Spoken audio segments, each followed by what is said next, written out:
Greetings ladies and gentlefish, and welcome back to World of Tanks. This time we're having a look at a review of this thing.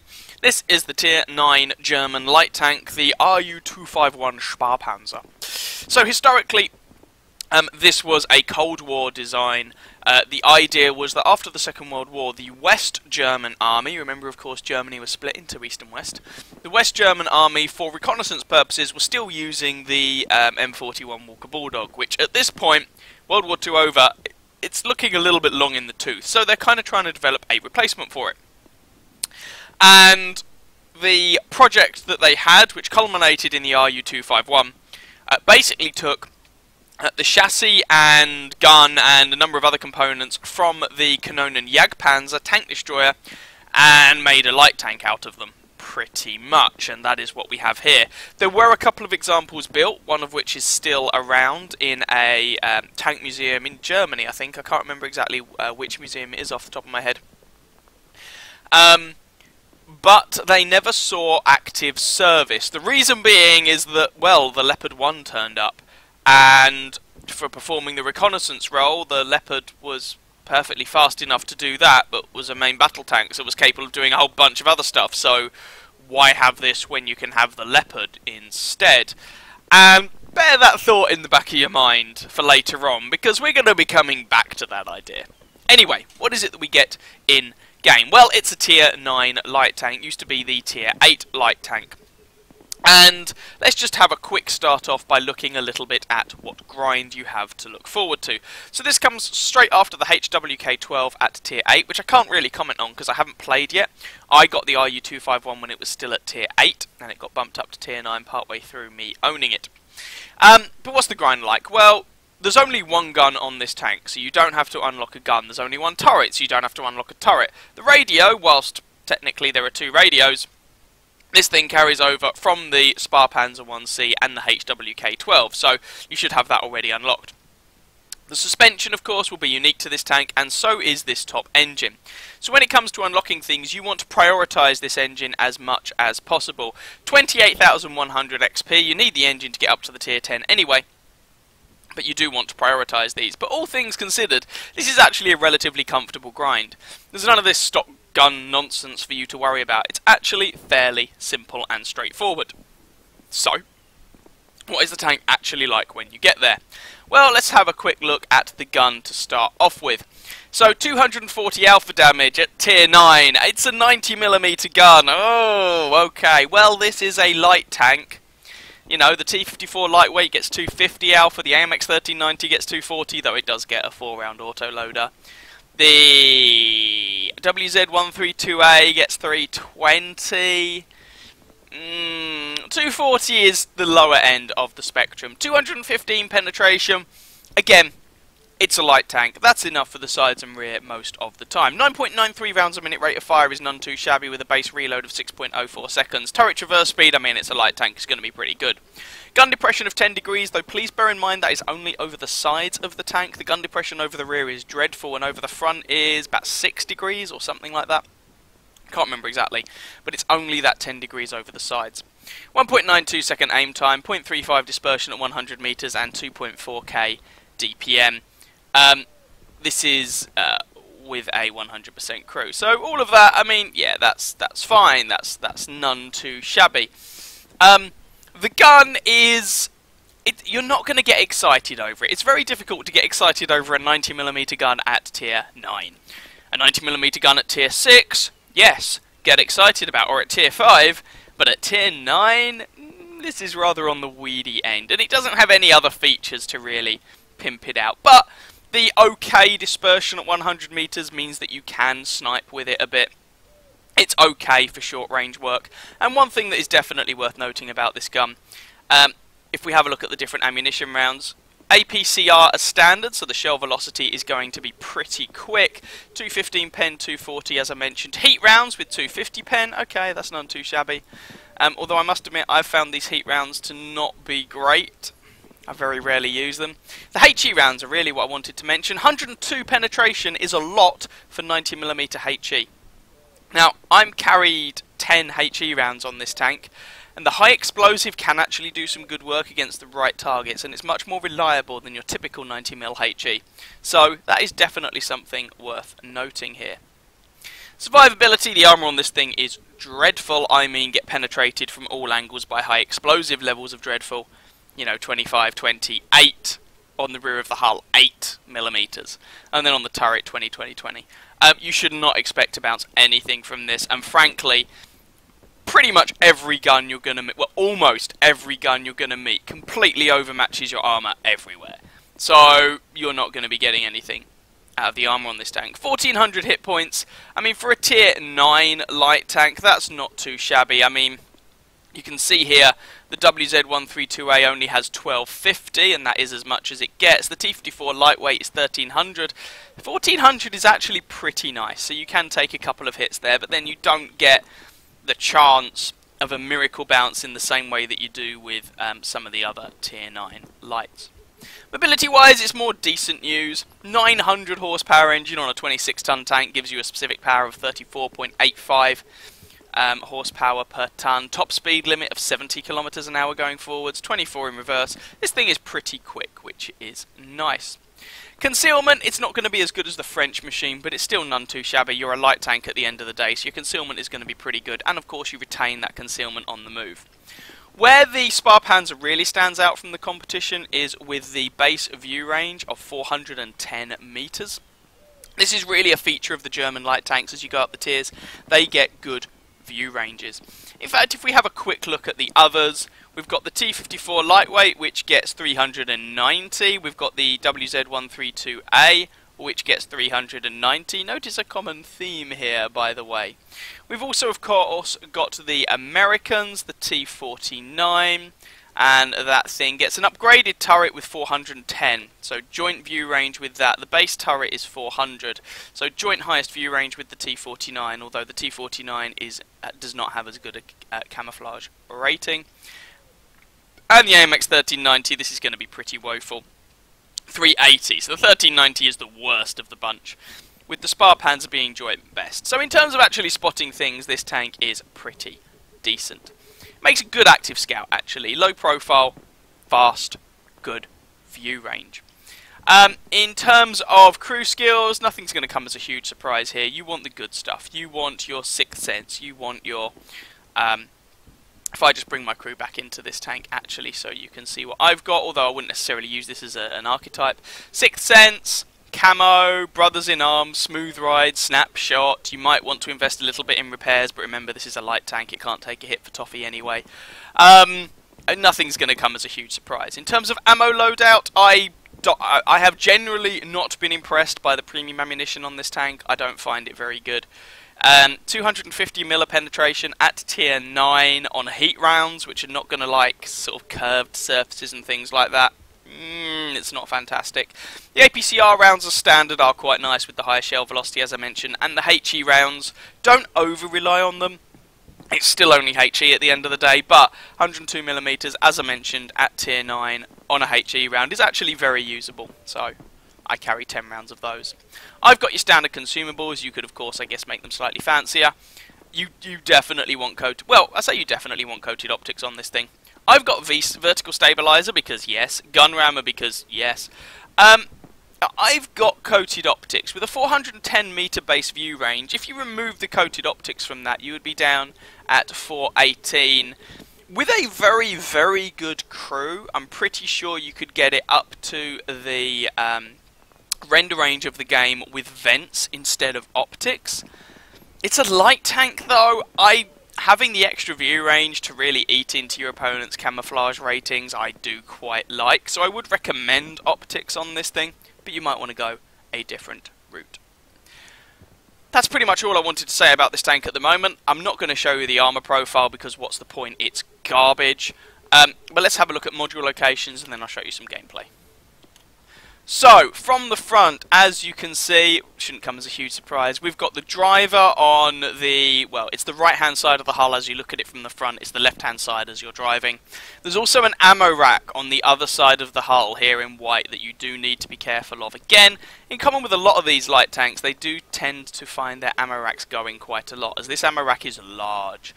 you know, you aim pretty much anywhere in the hull below the turret and you're going to hit ammo rack, and if you aim towards the rear of the tank, you're going to hit engine, so things are going to fall out. And of course you've got a loader in the turret, and your commander in the turret, and gunner in the turret, and things like that, which shouldn't come as a huge surprise. The real noteworthy thing is the big fat chunky ammo rack that can really give you some problems. Here we are with game number 1. We are top tier. This is a tier 9 match, and this is actually 357 matchmaking. So this is the best matchmaking you are likely to get in the RU251. We're here on Sand River. Sand River? Sand River. Now I've actually found this is probably one of the better maps for the RU. I would say for light tanks in general, just because you've got so much space to manoeuvre, even though there isn't that much concealment to work with. There's a bit, but not vast amounts. But for the RU in particular, you know, it has some gun depression to work with over the sides of the tank, for example, and things like that. So I have generally found myself getting pretty decent results in the RU on Sand River, and I've shown RU games on Sand River before. Now I was going up to get the spots that that type just got. Unfortunately, well, the type just got them, but screw it, I'll go over, I'll pick up a spot myself. Managed to dodge or not get hit by the shell that comes in. Keep them lit up for slightly longer. Looks like artillery is going to have a bit of a punt at them, which is always nice. Now, I don't want to take too many risks here because, frankly, I'm in a top tier tank. Yes, it's a light tank, but I'm top tier. So I am capable, you know, I can definitely have a good game here. I don't want to throw my tank away for no good reason. So we've pulled off a shot against the WZ there, another one against the M4A1. Now, this 90mm gun, it's not terrible as I said, but, you know, when you're doing 240 alpha damage, you really don't want to be trading with a lot of these guys. I mean, even T29 there, he's tier 7, but he hits for 320. So, really do want to be careful. Definitely don't want to get hit by that WZ or the Revelarice. Revelarice, of course, has 390 alpha. WZ 121 has 440. Very painful if you get hit by those things. So I'm just trying to be a little bit opportunistic. And, oh, no, Mr. Oni, no, stop pushing me, you cretin. And unfortunately, well, I mean, this is just the sort of thing you come to expect from multiplayer games to a certain extent. People really don't like it when you're trying to achieve something, and they want to achieve a thing, and you happen to be in their way. So they see it. Now, I don't know, maybe that guy wasn't intentionally being a pain, but whatever, doesn't matter. In the end, I don't actually lose any hit points for it, which is nice, and makes a pleasant change. And I'm trying to use this ridgeline. Now, this ridgeline is actually quite nice to use if you're... I should mention this is an encounter game. If you're here on Sand River, where that defender is, though, on our team, at sort of the G5 location, your team does have to control that. However, otherwise it can go very badly wrong very quickly. And you can take shots in your butt, and it just gets quite painful. So, put a shot into the rear of that Panther there. And then I'm just going to turn around and see if we can deal with this T44 at all. So, hello Mr. T44, how are you doing? Are you going to try anything funky? Side of the turret, there we go. But it's going to take me, you know, 6 shots or something like that in order to take that guy down with average damage rolls. So I'm going to be here a while. And the scores are even at, well, they were even at 3-3. We just took out the IS-3, or our team just took out the IS-3 to give our team the slight lead. And if you look at the actual tiers of enemy tanks available, or of tanks available, my counterpart on the enemy team, the, low roll, god damn it. The AMX 1390 has been taken out, but we're able to reload. Even though we got a low roll, we're able to reload and take out that Revelarice, which is nice. Next on the agenda, WZ, but the T44 manages to polish him off. However, we've lost a couple of tanks in the process, so despite that little push leading to the deaths of 2 enemy tanks, we are still even. And I take a hit in the rear from the Panther, and a bit of splash there from artillery. But so far, you know what, we've done 1100 of our own damage, we've spotted for almost 1500, and we've only lost, well, less than 300 hit points ourselves. So overall, I am going to take that trade. Shot there into the Klubstreher Waffenträger. I might be mispronouncing that, I'm never quite sure, but screw it. Now, I haven't actually switched to high explosive here, because whilst these high explosive rounds are good, you know, you still don't want to be using them engaging something like a T44. Get a bit lucky on the move there, as I'm able to take down, or not take down, but put a shot into the T44 without stopping to aim. Now the base is being captured. It's nothing hugely to concern ourselves with at the moment. As you can see, it's more than 4 minutes until it would be captured, and a lot can happen in 4 minutes in this game. But I figure, well, I figure, it all goes hideously wrong. I was thinking that, you know, I might need to go down and support the base, but, well, we've lost our tanks over by there, which is slightly awkward. But nonetheless, let's just see if we can spot anyone and get them shot at. Our artillery is aimed for that location, and actually he takes down the Chrysler GF, so nicely done from Artie there.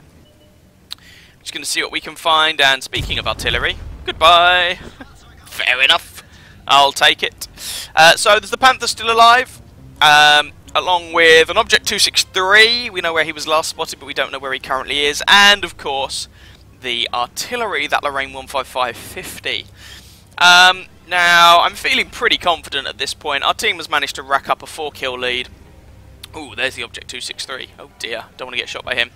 Actually get really, really lucky there, and the shot from the 263 just damages our tracks, but doesn't actually do anything more. And I've switched to high explosive here, and we're going to see if we can do something to the artillery with our HE round, and it actually goes into the tracks of the artillery. But we keep with the high explosive, because a well-aimed HE shot should guarantee the kill, and indeed it does. Oh no, I lie, I switched back to armor piercing for that. Oh, I'm terribly sorry. I thought I would kept with high explosive, but never mind. And there you can see the problem with high explosive. Even though these HE rounds are pretty good, if you hit something like tracks or something along those lines, you can take out the tracks, and your HE round will just explode on contact and do damage to the enemy tank, but not the damage you were expecting. I perhaps got a little bit unlucky there, but it is what it is. Shot on the move there, trying to see if we can put any damage into the Object 263, but it doesn't happen. Artillery's having a punt though. We've got 2 artillery pieces, so that should hopefully lead to a reasonable amount of damage on that fella. There we go, there's a shot. There's some more. Lovely jubbly. And he's turning around to face somebody else, which means with any luck I can sneak a shot into his side. There we go. Pick up the kill, and the game is over. Voila. Okay, so in the end that was enough for a first class mastery, fighter for the 4 kills, spotter, duelist, 5 for effect, bruiser, and for picking up 2 artillery kills. We got a Pascucci's medal for that, which was fairly nice. 2,272 damage done, 4 kills, 1,139 base experience, and we finished at the top of our team by experience. I must confess, I was a little surprised that that was as much experience as it was, because, you know, 2.3k damage, and I'll show you the assistance damage in a bit. I don't know, that's just more what I would I just wouldn't expect that to be enough for first class, especially not as we were top tier. So a good number of those tanks that we damaged were going to be lower tier, you know, the WZ, the T44, the M4, etc. But hey, I'll take it. I'm certainly not complaining. 16 shots fired, 12 hits, 12 pens for that damage count. Most of the actual damage was from relatively close range. 3 hits received, 1 penetrated, 2 did not. That is very jammy, not gonna lie. But it wasn't our armour doing it there, it was the tracks absorbing shots and things like that. 5 enemy vehicles spotted, 8 damaged, 4 destroyed, 2.7k essentially assistance damage in almost 5 kilometres travelled. And even with the standard account we made a 23,000 credit profit and 3,500 experience for just under 7 minutes there. Now what you might have noticed is that with 10 high explosive rounds towards the end of that game we were starting to run a little bit low on our standard APCR shells. So I mean, this is a problem in all your light tanks. Generally speaking, you find the potential amount of damage you can deal with the tank is severely limited because, well, you don't carry that much ammunition often. Anyway, that was our top tier game. Let's have a look at a game where we are bottom of the feeding pool. Now, of course, when I say you're at the bottom of the feeding pool, I mean you're a tier 9 machine. You're never going to be up against +2 tier tanks because there are no tier 11 tanks in the game.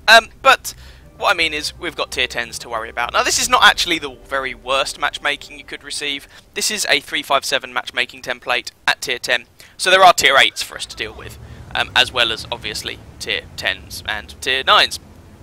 And we're here on Province. So this is the Italian map, of course. Used to be in the game a long time ago well, a long time ago. It just used to be in the game as a much smaller map. Then it was restricted to lower tiers, then it was removed from the game, then it was reintroduced for all tiers, even though, and now I've got a funny feeling they either have or are planning to make it for lower tiers only again. Can't quite remember. Anyway, we've decided to motor it over to the other side of the map here, try and see if we can get any assistance damage or any damage done to the enemy team. Right at the beginning, we put a shot into that ELC even 90. Hopefully that's going to lead to his demise. He's on 15 health. We're not going to hang around and try and get that shot to finish him off because, well, yeah, I don't think that's going to work. And there you can see one of the nice things about this tank is that with it firing APCR shells as standard, the shell velocity is pretty darn good, which means that it's relatively easy to lead your shots. You don't have to put too much lead on. Hello, Mr. Lorraine, how are you today? Well, you're dead. Which can be really, really nice to use. I mean, there are some people who tend to switch to premium ammunition because it's often APCR to get that shell velocity advantage. We don't have to do that. We fire APCR as standard, which is nice. So, yeah. Good thing is good. Let's just leave it at that. So we're trying to see if we can get any shots over here. Now, I'm not playing this too aggressively because, well, there are some quite scary tanks on the enemy team and I don't want to get blatted by them. But I must confess, with hindsight, I think I spend way too long trying to find shots on these guys. I could be up. Oh, we managed to get a shot though there. And can we reload in time to put one into the 110? Oh, that might have hit, or it might have hit a wreck, I'm not sure. I mean, I could be getting myself up into the, J9 sort of position and seeing if we can spot any of the enemy team who are over on this ridge line. And at this point, I think that would be a better use of my time. So, this is me, I think, with hindsight, not playing particularly well. You know, that moment where you just want to get damage on the enemy team, which is fine, that's understandable, but I'm not convinced that that's currently the best use of my time. Yeah, there's plenty of other people who are able to shoot them as well. Nonetheless, it's what I'm doing. It doesn't reflect poorly on the tank, it's just me playing a bit like a muppet. Although, I mean, we are still consistently getting damage on these guys, and we did actually track that 5100, which led to his immediate demise. So, yeah, swings and roundabouts, I guess. So we're currently up to, what, 1258 damage done that we have seen. Could be slightly more. We might have put some damage onto that 110. Along with 464 assistance from that tracking there. And part of this is that, you know, at the time of playing this, and this is still true to a certain extent, I don't really know exactly where you can and can't squeeze shots in to the enemy team, but go figure. Hello, Mr. Sheridan. Now, I'd loaded a high explosive round there because, well, the HE on this is pretty good, and I thought the Sheridan, yeah, we can HE him, he's pretty weakly armoured. And there you can see a penetration with 353 damage. So, but then you also saw just splashing on his armour for 65. Yeah. This is the thing with high explosive. Situationally it is good to use, but the thing you have to bear in mind is that if a tank is so lightly armoured that your high explosive has a good chance of penetrating, there's also often a reasonable chance that your armour piercing rounds will just completely overmatch their armour, giving you a pretty much guaranteed pen. There are some exceptions, of course, but aren't there always? So, it kind of swings and roundabouts a little bit. Nonetheless, the Sheridan dies, and that's the point. We've gone back to our armour piercing rounds now. We're up to 1700 damage done and 464 assistance. And I'm just trying to see if I can spot and or find shots on any of these tank destroyers. I don't really want to drive headlong into a whole bunch of tank destroyers, and I am a little concerned that our team back on our flank, if you will, the one we spawn on, seems to be getting a little bit run over. It looks like both teams have invested quite heavily in pushing. Hello, Rec. Wow, my driving skills are amazing, aren't they? Invested quite heavily in pushing the opposite ridge line. So, yeah, we're both kind of pushing the opposing team back on said ridgeline. So I'm coming back here. Now, I was not intending to come back here and just do some shooting from a distance, and I don't really have a shot on that Revelry, say. Oh, I might be able to find a shot on there. Never mind. Stratsvang beats me to it. 110, I was going to say.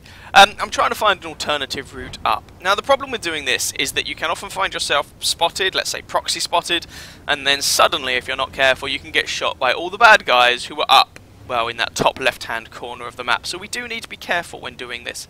And that's the reason that I'm not driving right the way down to just sort of BC7 and up the ridgeline to come up behind those tank destroyers, because then the Standard B, the Reveillerise, the E50M and the AMX 1390 are all going to light me the hell up. And that would be bad. I mean, I might spot them in the process, which would be nice, but potentially that's going to hurt quite a lot. Now, as it is, our ELC even 90 gives, well, something quite similar a go there. But alas, we can't really do much with it at the moment, although someone else can, which is nice. Again, I'm still not really sure with this map where I can and can't find shots here, I would like to point out. But once again, if I'm going to be honest, not really achieving a huge amount. There's my pro driving once more. So, what is it we're going to do? Okay, let's have a think about this. So we're going to come down off that ridgeline, because nuts to it, I'm not really achieving a huge amount there. And that ELC even 90 is, well, I don't think he was seriously trying to cap their base. I think he was just trying to spot some people and kind of get their attention and force them to expose themselves. Ooh. Which he kind of did, but he's taken quite a bit of a pasting for it. So, is it worth it? Is it not? Swings and roundabouts. And this is quite an aggressive tank destroyer. Well, I say aggressive. I imagine many people would not take their tank destroyer where that Stritzwang is. Not saying it's a bad position at all. In fact, he might be able to get some interesting crossfire going on, making it quite a good position. But there we go. So, anyway, what are we going to do? Well, we need to find these guys, and I want these guys to die. So let's get all these guys spotted. Now, the ELC gave this a go, kind of being down in the cap and pressuring them and spotting them from range and all that good stuff. We're going to try and be a little bit less subtle about it, because I want these guys to die. Well, there goes the AMX 1390. Hello, Mr. Reveillerise, how are you? Oh, there's the Standard B. So what I'm banking on is, hopefully, if these guys come for me, my friends are going to be able to shoot them, hopefully. Now, I am aware that this map has been changed a bit, putting kind of, well, these rock formations in the way, which can be problematic for people trying to do something like this. But hey, go figure. And there's one into the Standard B that actually tracks him, but he repairs, he comes around the corner, and he really wants to give me issues. So I track him, which is nice, and I'm hoping someone's going to be able to really shoot this guy up at this point. Another shot into him, he reloads, and suddenly I have 18 hit points left. But he's probably reloading for a while, and as it is, our E50M's just like, nope. So he is dead, which is nice. Enemy E50M and their Reveillerise are the only ones left. And we've almost capped. So at this point, I'm just like, you know what? Screw this for a game of soldiers. Let's just try and get some damage done, because, you know, nuts to it. Hello, Mr. Reveillerise. Gun depression fail, pew! And then the E50M just shuts me down, which is a bit of a shame, but I thought it was worth trying to get in that little bit of damage before the game ends. And as it is, the Reveillerise dies, and I'm also able to pick up some assistance on him, and some assistance on the E50M. So overall, I'm not going to complain too much. So there we go, not a particularly spectacular game or anything, but hey, it got the job done. Second class mastery, fire for effect, and a Confederate medal for apparently shooting people. 3,151 damage done in the end, so some of our blind shots did hit. No kills, 804 base XP, and we finished third on our team by experience done, and actually second in the game by damage done, which is, you know, not too shabby in the end. It was just consistently trying to put damage out, and showing you the gun performance, really. 16 shots fired, 13 hits, 13 pens for that damage count. About half of it was from long range. 5 hits received, 5 penetrated, I died. 8 enemy vehicles damaged, none destroyed, 1,193 assistance damage, 24,500 credit profit, 1,206 base XP, with a premium account running at the time. It's worth pointing out. So, there we go, that was that match. Let's just go and round things off in the garage. So, what are my thoughts about the RU-251 overall? Well, it's not a terrible tank, but it's also not amazing, and it's quite difficult to really recommend it. I mean, of the tier 9 light tanks, this is kind of the scouty one. It's fast, good view range, decent camo, etc. The gun is fine, but it's very difficult to actually recommend it. It doesn't really excite me very much, and there's a big kind of elephant in the room when it comes to the RU-251. Do you remember I said right back at the beginning of the video, historically, this project got axed because the Leopard existed, and the Leopard could kind of do 80% of what this thing could do, reconnaissance-wise, whilst providing its crew with better protection and having a bigger gun. Well, yeah, about that. We kind of have a similar problem in-game as well. The Tier 9, or one of the Tier 9 German medium tanks, is the Leopard prototype. So, in direct competition with the RU-251, if you will. And if you stack them up against each other, it's not really very good for the light tank. I mean, so the Leopard gets a bigger gun. So, it does 390 alpha instead of 240, has 268 pen instead of 215. And before we start talking about the other rounds, but let's just look at one ammunition, because you'll get the point. Okay, the gun reloads slower, but when you actually stack everything up, the higher alpha damage gives it a higher DPM. Alright, 8 degrees of gun depression instead of 10, but as I mentioned with the RU, the 10 isn't everywhere. Slightly worse aim time, but still good. Much better fully aimed accuracy. So the gun is better. The Leopard doesn't have amazing armor, but it has an extra 300 hit points. 70 armor and 52 on the hull and the turret at the front. Well, okay, that's not fantastic, but it's at least I'm not going to get auto-penetrated by every HE round and overmatched by every gun in the game levels of bad. You'll get the odd bounce here or there. You can't rely on it, but you will get it, and that will keep you alive a bit longer. Mobility, okay, so the specific power isn't as good as the RU-251, but it's still over 20. The top speed is 5 kilometers slower, the reverse speed is 1 kilometer slower, so still pretty damn good. The traverse speed isn't quite as good, but still very good. The concealment isn't as good, okay? The concealment, I mean, a medium tank's never going to match up to a light. Fine. But as far as medium tanks go, that concealment isn't bad. The view range instead of 410 is 400. Not that difficult to get it up to that render range cap. And the signal range is basically the same. So, again, basically the Leopard can do 80% of what the RU-251 can do, plus makes your tank more survivable if the enemy do spot you and start shooting you, and has a much better gun. It's much less dependent on the map, it gives you way more options, and it's very difficult to recommend the RU-251 when the Leopard prototype exists, and surely you'd just play the Leopard because it's, well, better. You know, those little niche ways in which the RU beats it aren't as important as the more in-your-face ways that the Leopard beats the RU. So I can't recommend this thing. I just recommend a Leopard. Doubly so, because whilst I haven't played it, apparently the Tier 10 German light tank's pretty pants. So it's not as if you're even getting a decent Tier 10 out of this line. So I really cannot recommend playing the RU-251 Sparpanzer for any real reason other than morbid curiosity and or masochism. Okay, yeah, completionists and those collectors in the games, fine, you go and do your weird thing. But, no. Just no. Anyway. Hope you guys found that vaguely enjoyable and or informative. If you did, by all means feel free to catch some of my other videos and or subscribe to my channel, and as ever I wish you very happy hunting on that battlefield. Ciao ciao.